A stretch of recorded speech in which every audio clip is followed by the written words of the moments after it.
सृष्टि बचपन से ही दिखने में सुंदर नहीं थी, लेकिन अमीर बाप की बेटी सृष्टि पर उसकी माँ जान छिड़कती। मेरी बेटी कितनी प्यारी है, भगवान सबको सृष्टि जैसी बेटी दे। सृष्टि धीरे धीरे बड़ी होती है। एक दिन सृष्टि की सहेली कहती है, तू दिखने में कितनी अजीब सी है, लेकिन मैं जानती हूँ हम सब में सबसे अच्छी शादी तो तेरी ही होगी। तेरे पापा अमीर जो है। और बता नहीं सकते यार, दहेज तो हर कोई देता है, ये क्या ज्यादा ले जाएगी अपने पति के लिए? अरे बड़े शहर में कोठी है इसके पापा की। अरे पापा की है ना, कौन सी इसकी है? इसकी होती तब तो कोई भी लड़का इससे शादी कर लेता।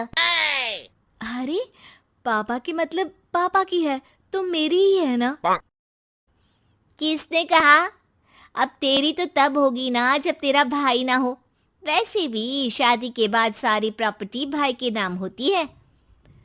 सृष्टि समझ जाती है कि उसे किसी भी हालत में माँ बाप की सारी प्रॉपर्टी को अपने नाम करना है, लेकिन कैसे?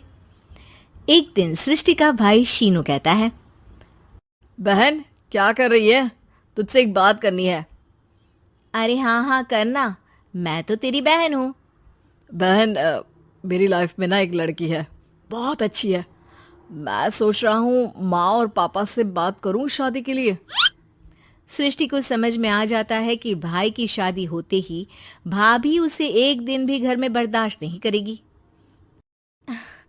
क्या बात है भाई, बताना कौन है वो?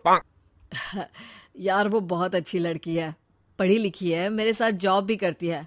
बस एक प्रॉब्लम है। प्रॉब्लम? क्या प्रॉब्लम है भाई? यार वो शादीशुदा है, लेकिन उसके पति ने उसे सिर्फ इसलिए छोड़ दिया क्योंकि उसके माँ बाप दहेज नहीं दे पाए। सृष्टि ये सुनकर न जाने क्यों खुश हो जाती है।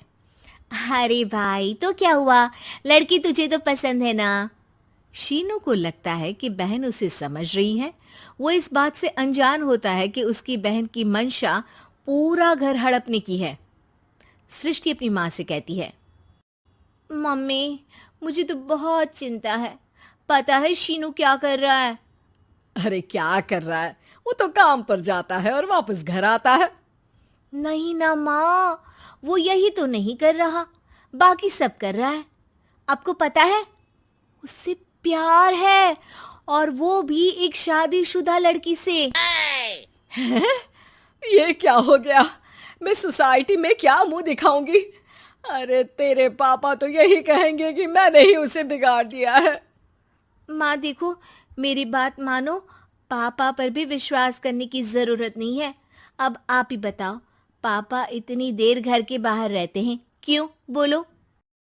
अरे बेटा वो तो नौकरी करते हैं ना। तू बहुत भोली है माँ, पापा का ऑफिस तो 7 बजे खत्म हो जाता है, लेकिन देखो कितनी देर से आते हैं। अरे नहीं नहीं बेटा, ऐसी कोई बात नहीं है। सृष्टि माँ को एक औरत से बात करते पिता की फोटो दिखाती है। देखो माँ कैसे हैं पापा, मैं ना कहती थी कि पापा सही नहीं है। मैं तेरे पापा से बात करूंगी, दे फोटो मुझे। ओ माँ, वो तो डिलीट हो गई। लेकिन चल, तूने तो देख लिया ना, पापा से बाद में बात कर लेना, और हाँ मेरा नाम बिल्कुल मत लेना। हाँ माँ। अब क्या था, सृष्टि के माँ और पिता के बीच झगड़ा होना शुरू हो जाता है। सृष्टि के मन में क्या चल रहा था कोई नहीं जानता था।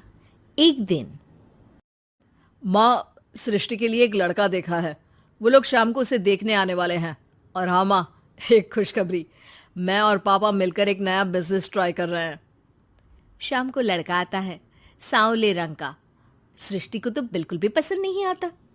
लड़की की माँ कहती है, लड़की का चेहरा तो कोई खास नहीं, लेकिन अगर मेरे बेटे को आप लोग सेटल कर दें तो मैं उसकी शादी आपकी बेटी से करवा दूं। सृष्टि को लड़का बिल्कुल पसंद नहीं था। उसे भाई पर गुस्सा आ जाता है। लड़के वालों के जाने के बाद कहती है, माँ देखा शीनू मेरे लिए कैसा लड़का लेकर आया, न दिखाने लायक न सुनने लायक, सेटल भी नहीं, वो भी हम करे। अरे माँ, मैं जानती हूँ ये मेरी शादी किसी भी घर में क्यों करवाना चाहता है। अरे कैसी बात कर रही है बहन? तूने तो देखा ना, लड़के को मैंने ही मना कर दिया तुझसे शादी के लिए। जिसने लड़का बताया था उसने उसकी बहुत तारीफ की थी। बात आई गई हो जाती है, लेकिन सृष्टि का मन शांत नहीं होता। क्या करूं, कुछ समझ में नहीं आ रहा।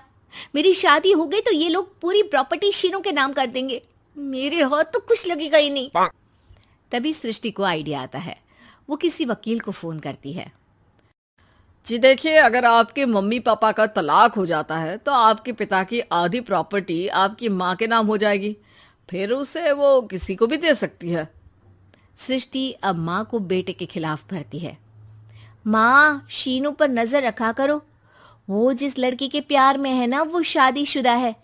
यहाँ आएगी, सारा पैसा रुपया जमीन जायदाद सब हड़प लेगी। पापा का भी हाल तुमसे छुपा नहीं है।